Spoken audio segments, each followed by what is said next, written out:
Hello friend, চলে আসলাম আর একটা নতুন গুরুত্বপূর্ণ ভিডিও নিয়ে। তো আজকের ভিডিওতে আমি খুব গুরুত্বপূর্ণ একটা জিনিস দেখাবো। তো আমরা যখন টিকটক চালাই, তো টিকটক চালানোর সময় কিন্তু আমাদের টিকটক যে অ্যাপস আছে, ওই টিকটক অ্যাপসের কিন্তু ল্যাঙ্গুয়েজটা কিন্তু ইংরেজি করা থাকে, যার কারণে কিন্তু আমাদের বুঝতে অসুবিধা হয়।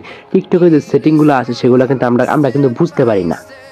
টিকটকের ভিতরে যে সেটিংগুলো আছে বা টিকটকের মধ্যে বিভিন্ন ভিডিও পোস্ট করতে হয় বা অনেক গুরুত্বপূর্ণ ব্যাপার থাকে, সেগুলো কিন্তু আমরা বুঝতে পারি না ইংরেজি করার কারণে।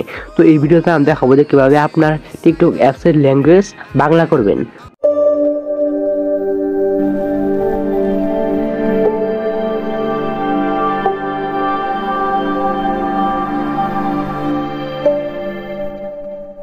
তো এইটি করার জন্য আপনি চলে যাবেন টিকটক প্রোফাইলে যাওয়ার পর উপর পাবেন থ্রি ডট, ওই থ্রি ডটে চলে যাবেন। থ্রি ডটে চলে যাবেন, প্রোফাইলে গিয়ে থ্রি ডটে ক্লিক করে সেটিং অ্যান্ড প্রাইভেসিতে চলে যাবেন। তো সেটিং অ্যান্ড প্রাইভেসিতে কিন্তু আমি চলে আসলাম। তো সেটিং অ্যান্ড প্রাইভেসিতে চলে আসার পরে আমি দেখিয়ে দেবো কীভাবে আপনি আপনার টিকটক অ্যাপসের ল্যাঙ্গুয়েজটা বাংলা করবেন। তা আমরা যেহেতু বাংলাদেশে থাকি, সেহেতু আমরা টিকটক অ্যাপসের ল্যাঙ্গুয়েজটা কীভাবে বাংলা করব, তো এটা আমি শিখিয়ে দিচ্ছি। তো এখানে একটু নিচের দিকে গেলেই দেখতে পাবেন অ্যাপ ল্যাঙ্গুয়েজ। তো ওই অ্যাপ ল্যাঙ্গুয়েজের ভিতরে কিন্তু ক্লিক করে দিতে হবে। তো তারপর এখানে অনেকগুলো ল্যাঙ্গুয়েজ চলে আসবে, এখানে ইংরেজি বা যেহেতু ল্যাঙ্গুয়েজ আছে সেগুলো কিন্তু এখানে চলে আসবে। তো এখানে দেখতে পাচ্ছেন অনেকগুলো ল্যাঙ্গুয়েজ। তো এখানে আপনি সরাসরি বাংলাদেশে যে বাংলা সেটা আপনি পাবেন না। তো এখানে আপনি কলকাতার বা ইন্ডিয়ার যে বাংলা আছে সেটা আপনি পাবেন। তো নিচের দিকে চলে যাবেন, নিচের দিকে চলে যাওয়ার পরে এখানে পাবেন বাঙালি ভারত। তো এইটাকে আপনার সিলেক্ট করতে হবে। এটা নিচের দিকে চলে যাওয়ার পরে এখানে পাবেন বাঙালি ভারত। এই বাঙালি ভারতটা আপনাকে সিলেক্ট করতে হবে। তো বাঙালি ভারতটা আমি সিলেক্ট করে দিলাম। সিলেক্ট করার পরে উপরে পাচ্ছেন ডান, ওই যে উপরে দেখতে পাচ্ছেন ডান বাটন আছে।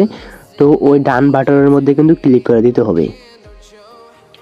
তো ওই ডান বাটনের ভিতরে কিন্তু ক্লিক করে, ডান বাটনের ভিতরে ক্লিক করার পরে আপনার যে টিকটক অ্যাপসের ল্যাঙ্গুয়েজটা বাংলা হয়ে যাবে। এই যে দেখতে পাচ্ছেন সব বাংলা হয়ে গেছে। উপরে দেখতে পাচ্ছেন এখানে ফর ইউ লেখা থাকতো আর ফলোইং লেখা থাকতো, এটা বাংলা হয়ে গেছে। তো বাংলা হয়ে গেছে। এখন আমি অ্যাপসের ভিতরে গিয়ে দেখা এখানে কমেন্ট বক্সেও কিন্তু বাংলা হয়ে গেছে। সব কিছু কিন্তু বাংলা হয়ে যাবে।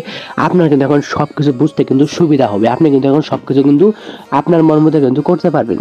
তো আমি টিকটক অ্যাপসের ভিতরে গিয়ে আমি আপনাদের দেখাই, এখানে সেটিংয়ে গেছে, সবগুলো সেটিং এখানে বাংলা হয়ে গেছে। এখন কিন্তু আপনার সব কিছু বুঝতে কিন্তু সুবিধা হবে, এখন কোনো রকম অসুবিধা কিন্তু হবে না। তো এই ভিডিওটা আপনাদের জন্য কিন্তু অনেক ভালো একটা ভিডিও দিয়েছিলাম। তো ভিডিও যদি আপনার ভালো লাগে থাকে তাহলে ভিডিওতে একটা লাইক করে দেবেন, আর একটা ইন্টারেস্টিং গুরুত্বপূর্ণ ভিডিও আমার চ্যানেলকে সাবস্ক্রাইব করে বেল আইকনটি কিন্তু বাজিয়ে দিবেন।